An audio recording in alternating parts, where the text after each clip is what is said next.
विद्यार्थी मित्रांनो, गुणवत्ता शोध परीक्षेसाठी आवश्यक असणारी माहिती आज आपण या भागामध्ये पाहणार आहोत. या परीक्षेसाठी तुम्हाला पाठांतर आणि अभ्यासासाठी खूप वेळ द्यावा लागतो. यासाठी सरावाची गरज असते. तर आपण आज या भागामध्ये विविध भाग पाहणार आहोत. ते तुम्ही अगदी लक्षपूर्वक ऐकण्याचे आहेत. तर चला पाहूया. पहिल्यांदा वचन. तर पहा, या ठिकाणी वचन आपण हा भाग पाहत असताना एक वचन आणि अनेक वचन हा भाग या ठिकाणी पाहणार आहोत. घर हे एक वचन आहे आणि त्याचे अनेक वचन घरे. झोपडी एक वचन आणि झोपड्या हे त्याचं अनेक वचन आहे. तर असेच सर्व एक वचन आणि अनेक वचन पाहूयात. झाड झाडे, ससा ससे, भिंगरी भिंगऱ्या, बाहुली बाहुल्या, विमान विमाने, फुगा फुगे, मोटार मोटारी, चिमणी चिमण्या, भेंडी भेंड्या, आंबा आंबे, बाग बागा, आवळा आवळे, वाट वाटा, वारा वारे, गिरकी गिरक्या, मासा मासे, कासव कासवे, गाढव गाढवे, माकड माकडे, गाय गाई, भाकरी भाकऱ्या, चटई चटया, ताट ताटे, चमचा चमचे, अंगठी अंगठ्या, ओढणी ओढण्या, उदबत्ती उदबत्त्या, गाव गावे. त्याचबरोबर फळ फळे, चूल चुली, इमारत इमारती, गोटी गोट्या, काकडी काकड्या, मिरची मिरच्या, सायकल सायकली, छत्री छत्र्या, फूल फुले, फरशी फरशा, कांदा कांदे, शेळी शेळ्या, शेगडी शेगड्या, केळ केळी, वडी वड्या, साडी साड्या, कावळा कावळे, गाजर गाजरे, भोवरा भोवरे, रांग रांगा, खिडकी खिडक्या, मूल मुले. तर हे होतं एक वचन आणि अनेक वचन. आता पाहूयात आपण समानार्थी शब्द. आता पाऊस याला समानार्थी शब्द आहे वर्षा. घर ज्या घरामध्ये राहतो त्याला समानार्थी शब्द आहे सदन किंवा गृह. तर असेच आपण बघूया समानार्थी शब्द, कोणत्या शब्दाला कोणता समानार्थी शब्द आहे. तर पहा, हत्ती गज, हात कर, नदी सरिता, लेकरू बाळ, सुंदर छान, ढग मेघ, लांब दूर, आभाळ आकाश. आता या ठिकाणी पहा, आभाळाला काय समानार्थी शब्द आहे आकाश आणि ढगाला काय आहे मेघ. हा फरक लक्षात घ्या. नवल आश्चर्य, कहाणी गोष्ट, सावली छाया, आई माता. आईला समानार्थी शब्द काय आहे माता आणि जननी हा सुद्धा शब्द आहे. पाणी जल, मासा मीन, औषध दवा, गाव खेडे, डोळा नयन, मित्र सोबती. आता बघा, तुमचा जो मित्र असतो त्याला समानार्थी शब्द आहे सोबती. आणखीन कोणता दोस्त, सखा. आता रस्ता, रस्ता याला समानार्थी शब्द आहे वाट आणि मार्ग. हळू सावकाश, झाड वृक्ष, शक्ती ताकद, पांढरा सफेद, ध्वज झेंडा. आता ध्वज जो आपला तिरंगी झेंडा आहे त्यालाच आपण ध्वज सुद्धा म्हणतो. दिवस दिन, हवा वारा आणि पवन असे दोन शब्द आहेत. मजा गंमत, पक्षी पाखरू, मुलगा पुत्र, रात्र रात, गार थंड, माया प्रेम, फूल सुमन, रान दंड. आता रान याला समानार्थी शब्द काय आहे पहा दंड. शिक्षा वेग, झुला झोपाळा, आणि त्याला दुसरा एक झुल्यालाच दुसरा समानार्थी शब्द आहे झोका. छंद नाद, वडील पिता, असे हे समानार्थी शब्द आहेत. आता आपण पाहूया उलट अर्थाचे किंवा विरुद्धार्थी शब्द. यासाठी आपण वेगवेगळे शब्द या भागात पाहणार आहोत. तर पहा, ऊन सावली, आला गेला, जिंकणे हारणे, कमी जास्त, वर खाली, आत बाहेर, हसणे रडणे. आता इथंच आपण वेगवेगळ्या पद्धतीने, समजा परीक्षेत रडणे आले तर त्याच्यासाठी विरुद्धार्थी शब्द हसणे. लहान मोठा, मोठा लहान, सुख दुःख, दुःख सुख, भरभर हळूहळू, आणि हळूहळूला विरुद्धार्थी शब्द भरभर.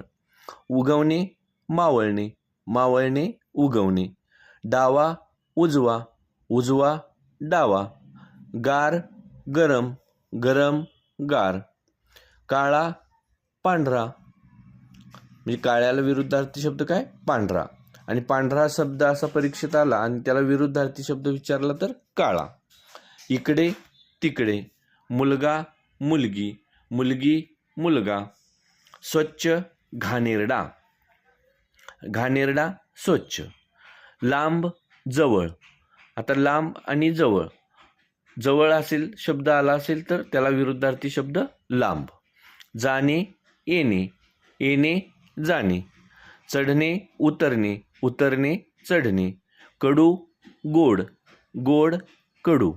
उंच बुटका, बुटका उंच.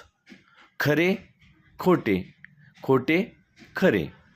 तो खरे बोलतो आणि त्याच्या उलट अर्थाचा शब्द तो खोटे बोलतो.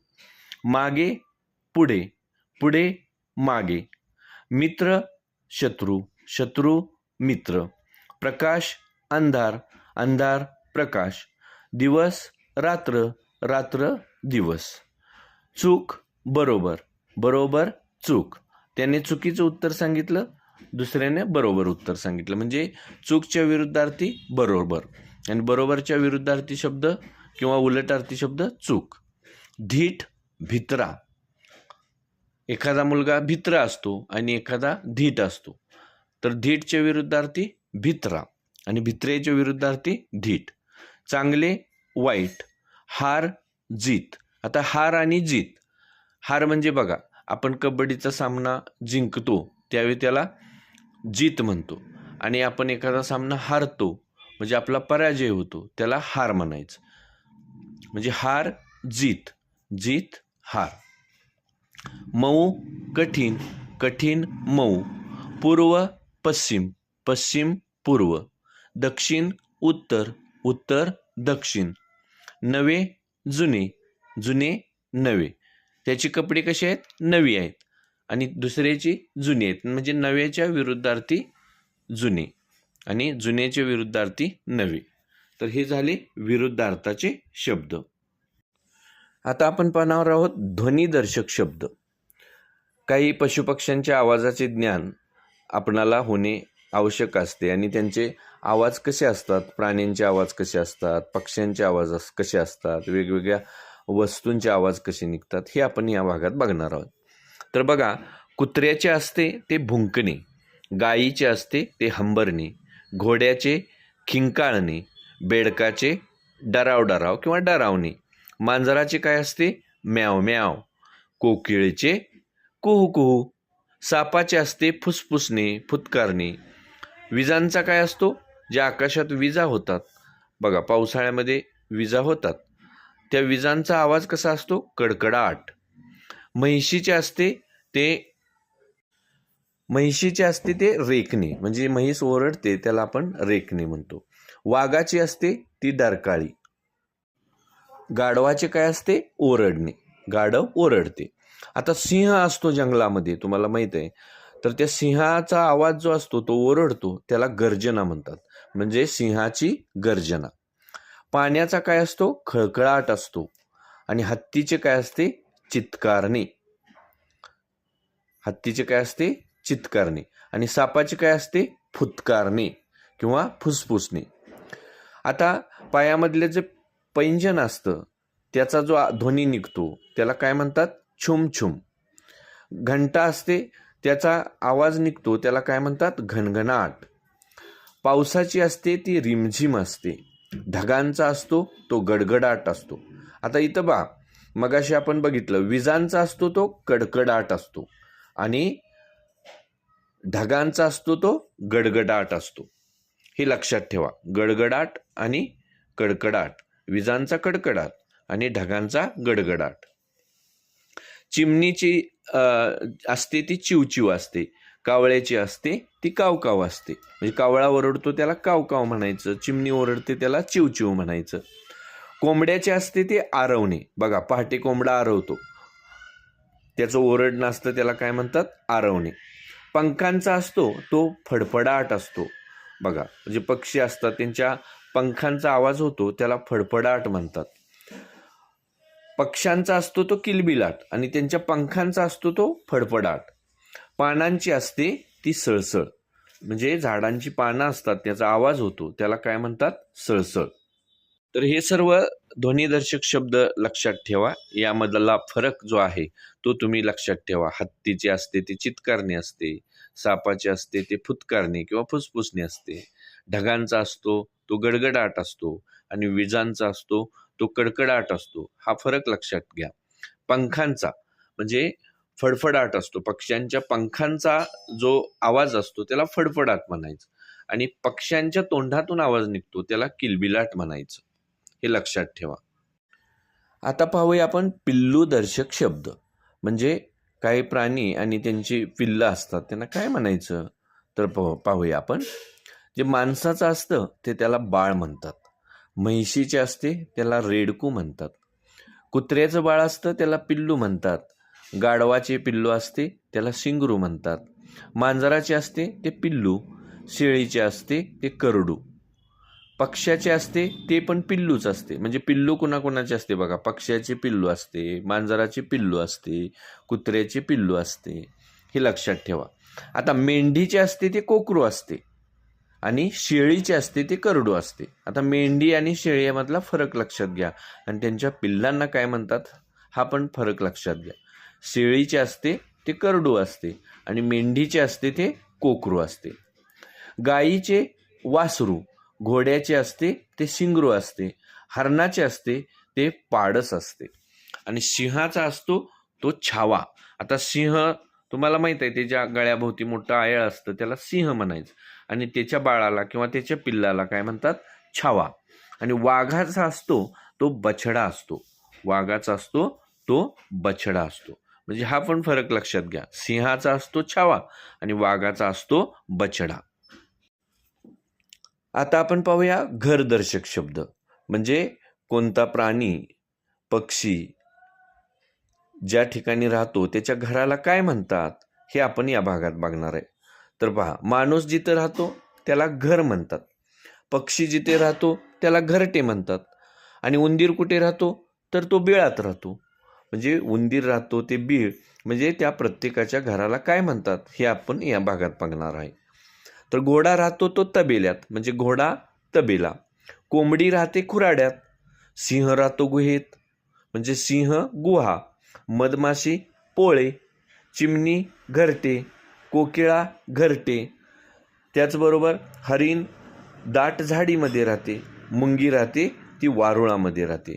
कावळा राहतो तो घरट्यामध्ये राहतो. म्हणजे आता घरट्यामध्ये कोण कोण राहतं पहा. कावळा राहतो, कोकिळा राहते, चिमणी राहते, पक्षी राहतात. यांची सर्व जी घरं आहेत त्यांना काय म्हणतात? घरटे. म्हणजे पक्षी घरटे, कावळा घरटे, त्याचबरोबर कोकिळा घरटे, चिमणी घरटे, यांच्या घराला समानच नाव आहे. त्याचबरोबर पोपट राहतो तो कुठं राहतो बघा, तो ढोलीत राहतो. मासा पाणी. कुत्रा घर. आता कुत्रा सुद्धा कुठं राहतो? घरातच. मांजर कुठं राहतं? घरातच. म्हणजे मांजर, कुत्रा, माणूस यांचं जे राहण्याचं ठिकाण आहे त्याला काय म्हणतात? घर. हत्ती हत्तीखाना. कोळी जाळे. सुगरण राहते ती खोप्यामध्ये. सुगरणीचा खोपा. वाघ गुहा. घुबड ढोली. घुबडाचं घर असतं त्याला ढोली ढोली म्हणतात. आता गाय कुठं राहते? गोठ्यामध्ये. गाय गोठा. ससा बीळ. मांजर घर. तर हे आपले घरदर्शक शब्द लक्षात ठेवा.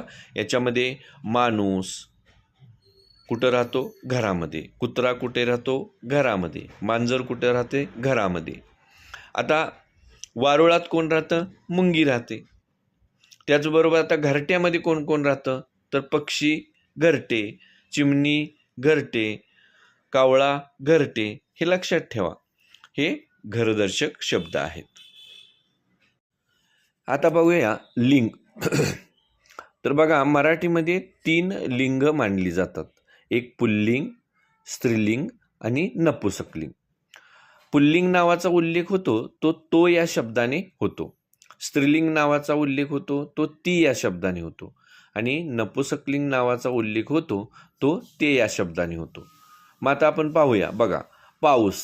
मग तो काय म्हणतो आपण त्या पावसाला? तो पाऊस म्हणतो, ती पाऊस म्हणतो का ते पाऊस म्हणतो? तर तो पाऊस म्हणतो.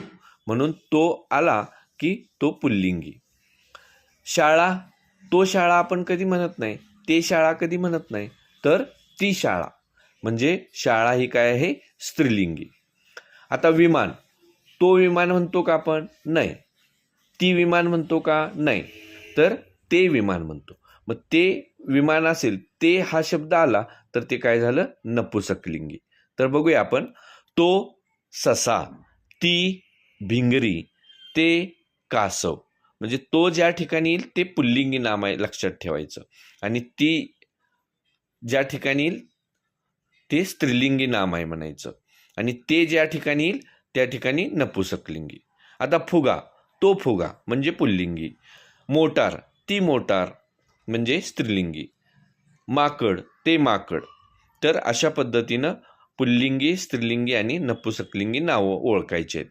तर पहा, तो हत्ती, ती गाय, घड्याळ ते घड्याळ, मासा तो मासा म्हणजे पुल्लिंगी, मामी ती मामी म्हणजे स्त्रीलिंगी, गाढव ते गाढव म्हणजे नपुसकलिंगी, चमचा तो चमचा असं आपण म्हणतो म्हणून तो पुल्लिंगी, भाकरी ती भाकरी असं आपण म्हणतो म्हणून स्त्रीलिंगी, ताट ते ताट नपुसकलिंगी, ऊस तो ऊस पुल्लिंगी, चटई ती चटई स्त्रीलिंगी, घर ते घर म्हणजे नपुसकलिंगी, कोंबडा तो कोंबडा म्हणजे पुल्लिंगी, कोंबडी ती कोंबडी असं आपण म्हणतो म्हणजे स्त्रीलिंगी, कबूतर ते कबूतर असं आपण म्हणतो, तो कबूतर किंवा ती कबूतर असं म्हणत नाही, ते कबूतर, ते हा शब्द आला म्हणून ते नपुसकलिंगी म्हणजे कबूतर काय आहे?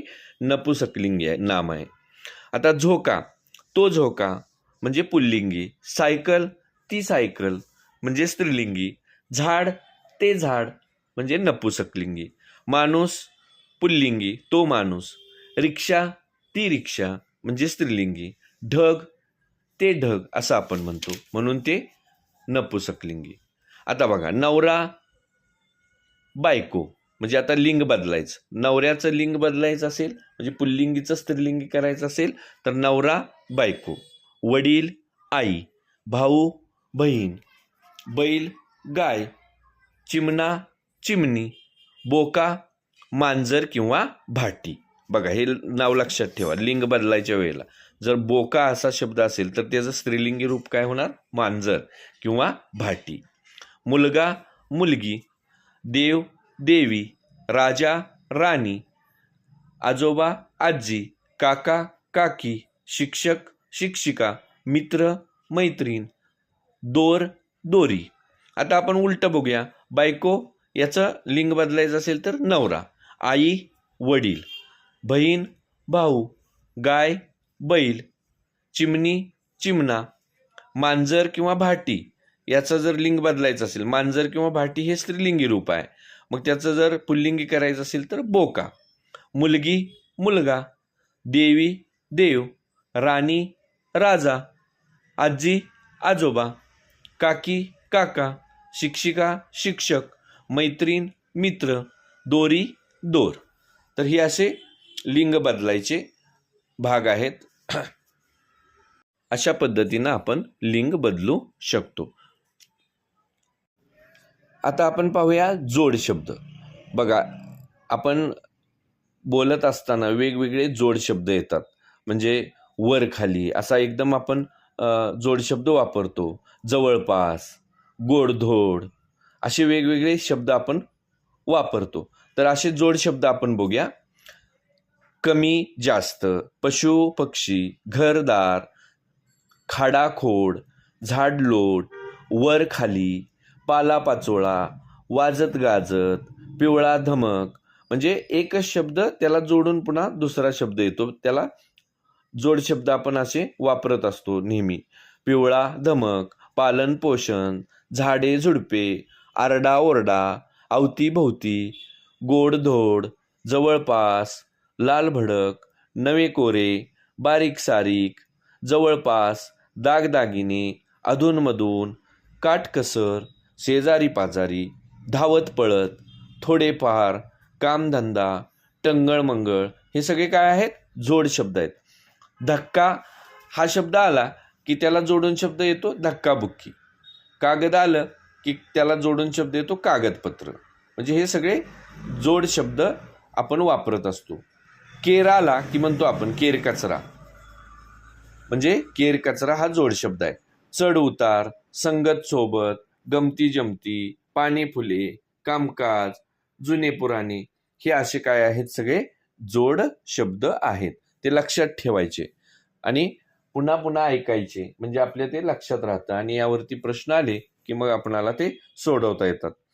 मग आता याच्यावर कसे प्रश्न येतात की बघा, असा तुम्हाला प्रश्न येईल की जसे कमी जास्त तसे आरडा, आणि याच्यावर पर्याय दिलेले असतात. पहिला पर्याय रडा, दुसरा पर्याय ओरडा, तिसरा पर्याय आरडा आणि चौथा पर्याय वडा. मग आरडा ओरडा हा शब्द बरोबर आहे, म्हणून पर्याय क्रमांक 2. अशा पद्धतीचे या भागावरती प्रश्न जोड शब्दाच्या भागावरती येतात. आता बघा, आपण 1 ते 100 पर्यंतचे अंक दररोज आपण वाचतो, पुन्हा पुन्हा म्हणतो. पण याच्यामधला आपणाला अंक लहान कोणता, मोठा कोणता, 2 अंकी संख्या, 1 अंकी संख्या. तर बघा, 1 पासून 9 पर्यंतच्या सगळ्या 1 अंकी संख्या आहेत आणि 10 पासून 99 पर्यंतच्या ज्या संख्या आहेत त्या 2 अंकी आहेत. आणि 100 ही संख्या कशी आहे? 3 अंकी आहे. म्हणजे ज्याच्यामध्ये एकच अंक असतो ती 1 अंकी, ज्याच्यामध्ये 2 अंक असतात ती 2 अंकी, आणि ज्याच्यामध्ये 3 अंक असतात त्याला 3 अंकी म्हणतात.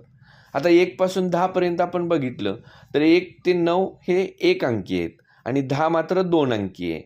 म्हणजे मग 1 पासून 10 पर्यंत जर आपण पाहिलं तर 1 अंकी सर्वात लहान संख्या कोणती? सर्वात लहान अंक कोणता? तर 1. आणि 1 अंकी सर्वात मोठा अंक कोणता? तर 9. म्हणजे 1 अंकी सर्वात लहान संख्या असते 1 आणि 1 अंकी सर्वात मोठी संख्या असते 9. आता 2 अंक बघितले आपण तर 10 पासून 99 पर्यंतचे अंक असतात 2 अंकी, आणि 100 हा 3 अंकी असतो. म्हणजे 10 अंक हा 2 अंकी आहे. आणि याच्यामध्ये 2 अंकी संख्यामध्ये सर्वात लहान संख्या कोणती असा प्रश्न तुम्हाला विचारला जातो. त्यावेळी बघितलं तुम्ही तर 10 पासून 99 पर्यंत गेलो आपण तर 10 अंक हा सर्वात लहान 2 अंकी अंक आहे आणि 99 हा 2 अंकी सर्वात मोठा अंक आहे. म्हणजेच 10 ही सर्वात लहान 2 अंकी संख्या आहे आणि 99 ही सर्वात मोठी 2 अंकी संख्या आहे. आता 3 अंकीमध्ये आपण बघितलं तर तुम्हाला अभ्यासासाठी फक्त 100 हा अंक आता आहे. म्हणजे 100 ही संख्या आहे, ही 3 अंकी लहानात लहान संख्या आहे आणि 999 ही मोठ्यात मोठी 3 अंकी संख्या आहे. आणि 999च्या पुढे गेलं की पुन्हा 1000 येतो. मग 1000 मध्ये 4 अंक असतात. म्हणून लहानात लहान 3 अंकी संख्या 100 आणि मोठ्यात मोठी 999. म्हणून हे लक्षात ठेवा. 1 अंकी सर्वात लहान 1, मोठ्यात मोठी 1 अंकी 9, 2 अंकी लहानात लहान 10, 2 अंकी मोठ्यात मोठी 99.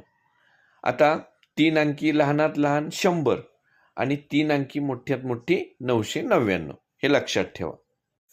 आता पहा, 1 दशक म्हणजे 10. 2 दशक म्हणजे 20, 3 दशक म्हणजे 30, 4 दशक म्हणजे 40, 5 दशक म्हणजे 50, 6 दशक म्हणजे 60, 7 दशक म्हणजे 70, 8 दशक म्हणजे 80, 9 दशक म्हणजे 90 आणि 10 दशक म्हणजे 100. आता 1 दशक म्हणजे काय? तर एक रुपयाची आपण 10 नाणी करतो. म्हणजे एकक किती? 1 दशक म्हणजे एकक किती? तर 10 एकक. 2 दशक म्हणजे एकक किती? 20 एकक. 3 दशक म्हणजे एकक किती? 30 एकक. असं 100 पर्यंत. म्हणजे 1 दशक म्हणजे 10 एकक, 2 दशक म्हणजे 20 एकक, 3 दशक म्हणजे 30 एकक, 4 दशक म्हणजे 40 एकक, 5 दशक म्हणजे 50 एकक, 6 दशक म्हणजे 60 एकक, 7 दशक म्हणजे 70 एकक, 8 दशक म्हणजे 80 एकक आणि 9 दशक म्हणजे 90 एकक आणि 10 दशक म्हणजे 100 एकक. म्हणजे समजा 100 रुपयाची तुम्ही नोट दिली एखाद्याला आणि सुट्टे पैसे त्याच्याकडून 1 रुपयाची नाणी पाहिजे असतील, तर तो तुम्हाला 100 नाणी देईल, 100 एकक देईल. म्हणजेच 10 दशक म्हणजेच 100 एकक. 10 रुपयाची तुम्ही नोट बंदी नोट दिली तर 1 रुपयाची नाणी तो किती देईल? 10 देणार. म्हणजे 10 रुपयाची नोट दिलीत तर 1 रुपयाची तो 10 नाणी देईल तुम्हाला. म्हणजेच काय? तर 1 दशक म्हणजेच 10 एकक. तसंच आहे 20 रुपयाची नोट तुम्ही दिली म्हणजे 2 दशक दिले तर तुम्हाला सुट्टे कसे मिळतील? 1 रुपयाचे तुम्हाला 20 नाणी मिळतील.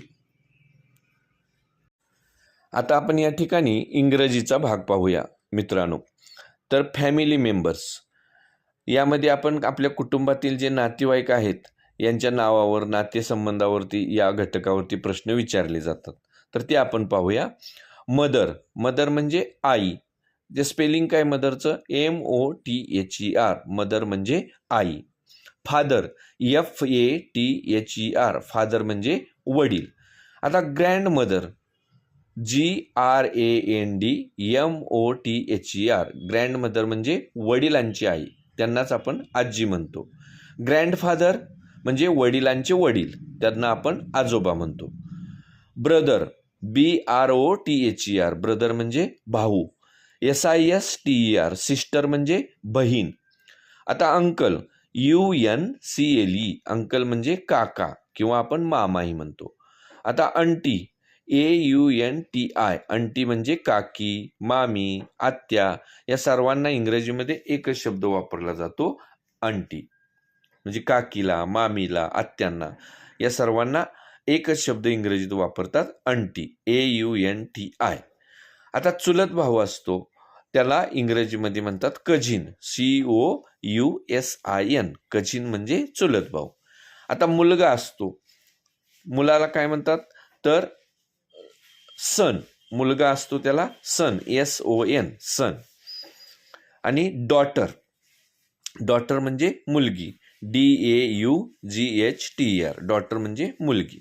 तर हे आपल्या कुटुंबातील फॅमिली मेंबर. मदर आई, फादर वडील, ग्रँडमदर वडिलांची आई म्हणजेच आजी, ग्रँडफादर वडिलांचे वडील आजोबा, ब्रदर भाऊ, सिस्टर बहीण, अंकल काका किंवा मामा, आंटी काकी मामी आत्या, कजिन म्हणजे चुलत भाऊ, सन मुलगा आणि डॉटर म्हणजे मुलगी.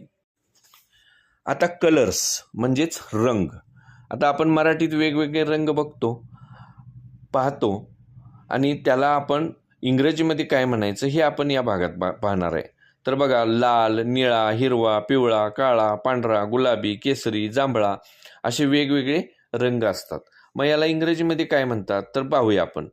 Red RED. रेड म्हणजे लाल. BLUE. ब्ल्यू म्हणजे निळा. Green GREEN. ग्रीन म्हणजे हिरवा. Yellow YELLOW. येलो म्हणजे पिवळा. YELLOW. येलो म्हणजे पिवळा. Black BLACK. ब्लॅक म्हणजे काळा. White WHIT. व्हाईट म्हणजे पांढरा. आता पिंक PINK. पिंक म्हणजे गुलाबी. आणि ऑरेंज ORANG. ऑरेंज म्हणजे केसरी. Violet VIOLET. व्हायोलेट म्हणजे जांभळा. तर हे वेगवेगळे रंगांची नावं आहेत. रेड लाल, ब्ल्यू निळा, ग्रीन हिरवा, येलो पिवळा, ब्लॅक काळा, व्हाईट पांढरा, पिंक गुलाबी, ऑरेंज केसरी, व्हायोलेट जांभळा, अशी ही रंगांची नावं लक्षात ठेवा. आता पाहूया आपण डेज ऑफ द वीक म्हणजे आठवड्याचे वार. तर यामध्ये बघा Sunday, Monday, Tuesday, Wednesday, Thursday, Friday आणि सॅटरडे. म्हणजे संडे म्हणजे रविवार, मंडे म्हणजे सोमवार, ट्यूसडे म्हणजे मंगळवार, वेन्सडे म्हणजे बुधवार, थर्सडे म्हणजे गुरुवार, फ्रायडे म्हणजे शुक्रवार आणि सॅटरडे म्हणजे शनिवार. आता स्पेलिंग बघूया. SUNDAY संडे म्हणजे रविवार, MONDAY मंडे म्हणजे सोमवार, TUESDAY ट्यूजडे म्हणजे मंगळवार, WEDNESDAY वेन्सडे म्हणजे बुधवार, थर्सडे THURSDAY थर्सडे म्हणजे गुरुवार, FRIDAY फ्रायडे म्हणजे शुक्रवार आणि सॅटरडे म्हणजे शनिवार, SATURDAY सॅटरडे म्हणजे शनिवार. आता टुमारो म्हणजे काय? उद्या. टुडे म्हणजे आज आणि येस्टरडे म्हणजे काल. टुडे म्हणजे आज आणि टुमारो म्हणजे उद्या. आता टुमारोचं स्पेलिंग पहा. TOMORROW टुमारो म्हणजे उद्या. टुडे TODAY टुडे म्हणजे आज आणि एस्टरडे YESTERDAY एस्टरडे म्हणजे काल. यावरती आधारित प्रश्न असतात, यामध्ये तुम्ही लक्षात ठेवायचं. मग तुम्हाला प्रश्न विचारला येईल की मंडेच्या अगोदरचा वार कोणता? तर तुम्हाला माहित आहे मंडेच्या अगोदर कुठला वार येतो? संडे. आता मंडेच्या अगोदर कोणता वार येतो? तर संडे. मग संडे नंतर कोणता वार येतो? मंडे. हे लक्षात ठेवायचं. हे प्रश्न तुम्हाला विचारला जाईल की कोणत्या वारी शाळेला पूर्ण दिवस सुट्टी असते? तर तुम्हाला माहिती आहे रविवारी सुट्टी असते. मग खाली पर्याय दिलेले असतात इंग्रजीमध्ये, सॅटरडे, फ्रायडे, मंडे आणि संडे. मग यासाठी तुम्हाला संडेला रविवार म्हणतात, मंडेला सोमवार म्हणतात, ही माहिती पाहिजे. आणि हे माहिती असेल तरच तुम्हाला या प्रश्नांची उत्तर येऊ शकतात. मग आता या प्रश्नांचं उत्तर काय असणार बघा. कोणत्या वारी शाळेला पूर्ण दिवस सुट्टी असते? तर रविवारी असते, तुम्हाला माहित आहे. मग रविवारीला काय म्हणतात इंग्रजीमध्ये? तर संडे. मग संडे हा पर्याय असेल तो तुमचा बरोबर पर्याय. तर ह्या भागावरती या पद्धतीने प्रश्न येतात. तर असाही प्रश्न येऊ शकतो, उद्या या शब्दाला इंग्रजीत काय म्हणतात? मग तुम्हाला यासाठी माहिती पाहिजे. उद्यासाठी टुमारो हा शब्द वापरतात.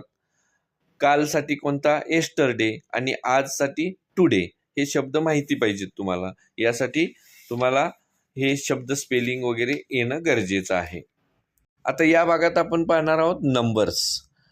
1 पासून 10 पर्यंतचे अंक असतात, त्यांना इंग्रजीमध्ये त्याचं स्पेलिंग काय, त्याला काय म्हणतात, हे आपण या भागामध्ये पाहणार आहोत. तर इंग्रजीमधले 10 पर्यंतचे अंक पहा. 1, 2, 3, 4, 5, 6, 7, 8, 9 आणि 10. आता ONE 1 म्हणजे 1, TWO 2 म्हणजे 2. हे स्पेलिंग तुम्हाला माहिती पाहिजेत. 3, THREE 3 म्हणजे 3, FOUR 4 म्हणजे 4, FIV 5 म्हणजे 5, SIX 6 म्हणजे 6, SEVEN 7 म्हणजे 7, EIGHT 8 म्हणजे 8, NINE 9 म्हणजे 9 आणि TEN 10 म्हणजे 10. तर हे असे वेगवेगळे 1 ते 10 पर्यंतच्या शब्दांचे स्पेलिंग आहेत. आता याच्यावरती प्रश्न कसा येऊ शकतो? तर 5 हा अंक इंग्रजीत कसे लिहितात? तर तुम्हाला माहिती आहे 5ला काय म्हणतात? 5. मग 5चं स्पेलिंग माहिती पाहिजे. FIV 5. मग खाली पर्याय तुम्हाला दिलेले असतात. पहिला पर्याय FIV 5, पुन्हा दुसरा पर्याय TWO 2, तिसरा पर्याय SIX 6 आणि चौथा पर्याय दिलेला असेल EIGHT 8. मग तुम्हाला माहिती पाहिजे की 5ला काय म्हणतात? 5. मग तो पर्याय असेल तो बरोबर. अशा पद्धतीने यावरती प्रश्न विचारले जातात. तर विद्यार्थी मित्रांनो, ही व्हॉइस क्लिप तुम्ही पुन्हा पुन्हा ऐका, जेणेकरून तुमच्या सर्व प्रश्नांची उत्तरे लिहिण्यासाठी हा मार्ग सुखकर आणि सोपा होईल. तुम्हा सगळ्यांना या प्रज्ञाशोध परीक्षेसाठी हार्दिक हार्दिक शुभेच्छा. खूप खूप अभ्यास करा, अभ्यासासाठी वेळ द्या आणि चांगले यश मिळवा.